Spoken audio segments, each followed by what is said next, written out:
Welcome to a Legendarium special about the history behind George Orwell's 1984. In this episode, we will look at the historical context behind George Orwell's searing indictment of totalitarianism. During his life, Eric Blair, today known as George Orwell, identified as a democratic socialist, but he came to bitterly oppose the supposedly socialist Soviet Union. To expose the evils of the Soviet system, Orwell first published Animal Farm in 1945, which proved a great success. Next, Orwell published 1984, which portrayed an England ruled by a party called Ingsoc, or English Socialism, and the country itself renamed Airstrip 1. It follows the life of Winston Smith, a civil servant under constant surveillance, who nonetheless begins to move towards subversive thought. Of course, this brings the secret police to his door, and he is taken by the Ministry of Love to Room 101 for a little brainwashing. Today, the novel 1984 is synonymous with propaganda, when various parties try to shape human thought. It can be benevolent, like urging people to get health screenings, morally gray, as in most political campaigns, or malevolent if serving an evil regime like the Nazis or the Soviet Union. It seems that some of Orwell's early life prepared him to write a great dystopian novel. While studying at Eton, Orwell learned under Aldous Huxley, who would later write another great dystopian novel, Brave New World. Before becoming Orwell, Eric Blair reportedly selected his pen name from a short list which also included P.S. Burton, Kenneth Miles, and H. Lewis Always. Before he wrote 1984, Orwell served the British government during World War II as a propagandist at the BBC. Perhaps seeing the propaganda industry up close shaped Orwell's harsh portrait of it in 1984. There, during the Second World War, Orwell had to sit through tedious meetings in a room 101 when he worked for the Ministry of Information.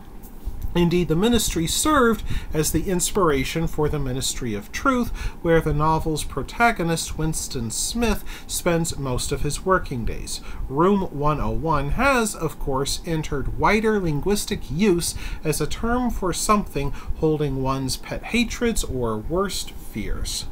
Of course, Orwell almost certainly considered the state of the world around him when writing his novel. The slogan 2 + 2 = 5 came from the Soviet Union, where Moscow claimed it would accomplish the goals of their 5-year plan in only 4 years. Fittingly, the slogan is now used to point out the evils of brainwashing in the modern day. In addition to borrowing Soviet propaganda, Orwell also borrowed Japanese propaganda. The Thought Police are based on the Japanese wartime secret police who literally arrested citizens for having unpatriotic thoughts. Known as the Kempite, they named their efforts the Thought War. And in a final irony, Orwell himself lived under government surveillance while writing his novel, warning about the evils of government surveillance. London watched Orwell because they believed he held socialist opinions, since he published The Road to Wigan Pier, a true story about grinding poverty in England. Orwell first wanted to name his novel 1980 and then 1982 before settling on 1984. Since Orwell finished the novel in 1948, some think Orwell devised the title by inverting the year he wrote the book. For a time, he even thought about naming it The Last Man in Europe. Choosing a title, though, would not be the only challenge Orwell faced while writing his masterpiece. Throughout the endeavor, he suffered from crippling bouts with tuberculosis. Additionally, Orwell almost died while writing the novel. One day in 1947, while taking a break from writing, Orwell took his son, his niece, and his nephew on a boating trip across the Gulf of Corryvreckan in western Scotland. This happens to be the site of the world's third largest whirlpool. Unsurprisingly, the Orwell's dinghy collapsed and hurled the entire family overboard. Fortunately, all four survived, and Orwell went on to complete his masterpiece. In October 1947, Orwell wrote a letter to the co-owner of the Secker and Warburg publishing house, which picked up Animal Farm several years before, after most big names in publishing passed it up. In that letter, Orwell noted that he entered the last lap of his rough draft, and he called it a most dreadful mess.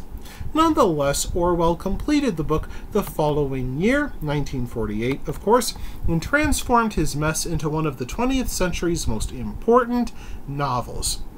Ultimately, the tuberculosis which dogged him during the writing of 1984 ended his life 7 months after its publication. Many have invoked 1984 when talking about overbearing or dangerous governments, but the novel is about far more than that. At its core, Orwell thought about how people abused language in order to hide the truth. Airstrip 1, the Stalinist regime which ruled England in 1984, doesn't only punish dissent. It makes even thinking about dissent impossible. Euphemisms abound in Orwell's world that hide the harsh reality that people live in. The Ministry of Love specializes in torture, the Ministry of Plenty oversees shortages and rationing, and the Ministry of Peace runs the war. In short, everyday speech becomes a lie. The novel also gave English speakers a vocabulary to discuss surveillance, police states, and authoritarianism, like Big Brother, Thought Police, Unperson, and Doublethink. Orwell's name even inspired an adjective, Orwellian, which is widely used in modern politics, often wrongly. People tend to accuse their opponents of being Orwellian, which is the sort of thing that Ingsoc would have done.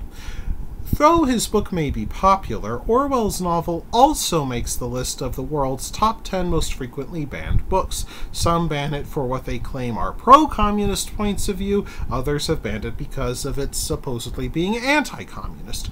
Regardless, it is hardly surprising that a book warning against totalitarianism is often an item for censorship, and that means every freedom-loving person should cherish and read this book.